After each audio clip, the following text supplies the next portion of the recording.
The events this afternoon are remarkable, with Ukraine launching a successful attack on Russian bombers, Operation Spiderweb, carried out by Ukraine's security service, which took aim at Russian air bases, targeting the heart of Moscow's long-range strike capability.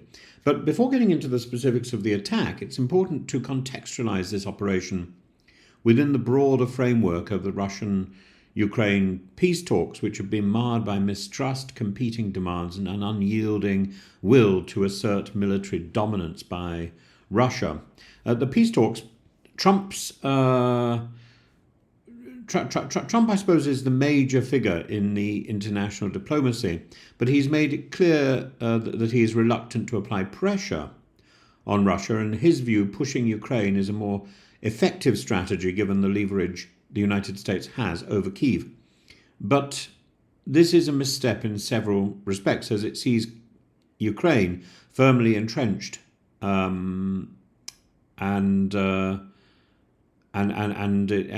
unlike it's Ukraine has a right to be stuck in its present position, resisting the aggression of its neighbouring state. President Zelensky has repeatedly accused Moscow of bad faith for not even submitting a position paper ahead of the latest round of talks scheduled for tomorrow in Istanbul. With no clarity on Russia's demands and a lack of concrete action, expectations for progress in these talks must be low. Russia, for its part, remains steadfast in its belief that time is on its side. President Putin perceives ongoing conflict as a battle of attrition, where Western resolve may wane over time, leaving Russia poised to secure concessions. But as Zelensky has emphasized, Moscow's failure to engage in meaningful negotiations only fuels the fire of conflict, making any real peace difficult to achieve. And in the middle of these talks, in the middle of this period of time when talks are supposed to be taking place, Ukraine has taken a remarkable step forward with an audacious drone attack. And this operation, orchestrated over the span of 18 months and directly overseen by President Zelensky and the SBU chief, Vasyl Malyuk, represents a new chapter in this warfare. Ukraine's target was clear: Russian bombers integral to Moscow's long-range strike capacity.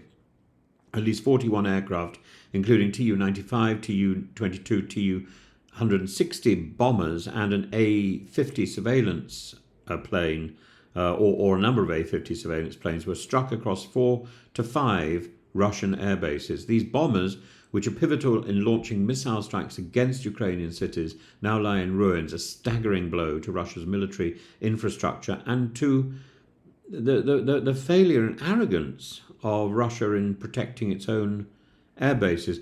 What makes this operation particularly striking is the method employed: drones smuggled deep into Russian territory, hidden inside truck-mounted wooden cabins, only to be unleashed at a moment's notice. The simplicity and the ingenuity of the attack highlight Ukraine's growing proficiency in drone warfare, particularly FPV, first-person view drones, which are cost-effective, highly effective in striking high-value targets. And the damage to Russia's air fleet is estimated to be upwards of $7 billion, potentially eliminating more than a third of its strategic bomber fleet. And to put this in perspective, Ukraine, a nation still grappling with limited resources, has used drones that cost a few $100s each to neutralize bombers that cost hundreds of millions to produce. This is the essence of modern asymmetric warfare: small, cost-effective tools disrupting the military might of a far larger adversary. And of course, as is often the case in conflict, this bold move by Ukraine has not gone unanswered. Russia has responded with a barrage of its own, launching a record 472 drones and 7 missiles in one night against Ukrainian targets. The sheer scale of this retaliation underscores the high stakes of the conflict. It's important to note that this is not simply an exchange of blows. Each attack is a signal, a message to both domestic and international audiences about who holds the upper hand. And further intensifying the situation, Russia has accused Ukraine of sabotage after 2 railway bridges collapsed near Bryansk and Kursk, leaving several civilians dead and dozens wounded. Moscow has labelled these acts as terrorism, although as of now Ukraine has refrained from officially commenting on the incidents. and as retaliation escalates, the human toll continues to mount, pushing both sides towards more desperate and violent actions. But I think it is interesting that Ukraine seems to hold the moral high ground here, attacking military infrastructure, whereas Russia is quite literally and quite obviously attacking civilians in the street. And this is shameful and shocking, and needs to be called out in the middle of this ongoing campaign.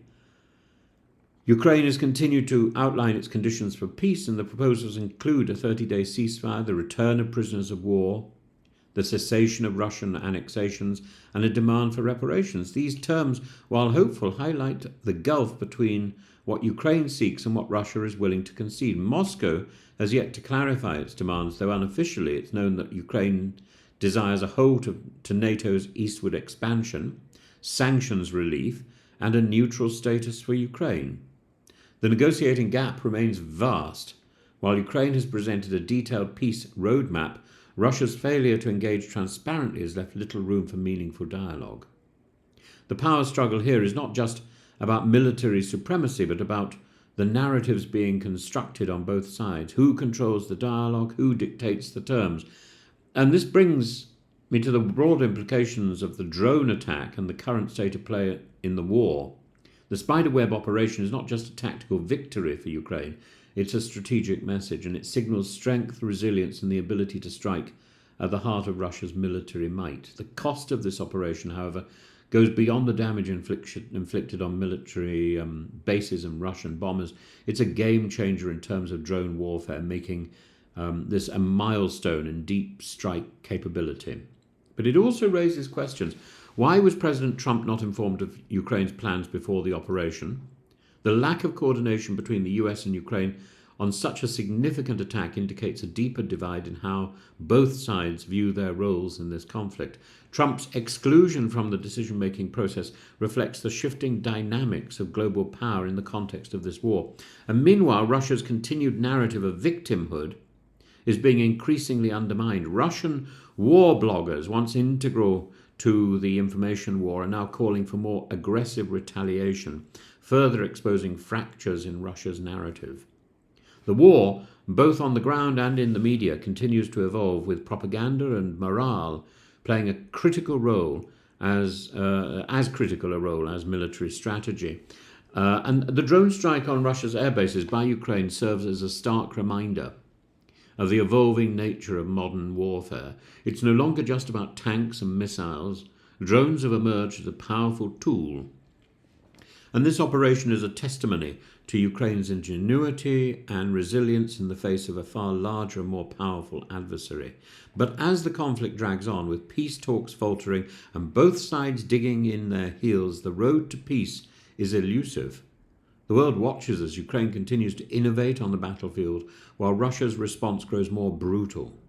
In the end, the question remains, will the evolving nature of warfare and the shifting tides of global politics lead to peace, or will it propel the world further into an unrelenting spiral of conflict?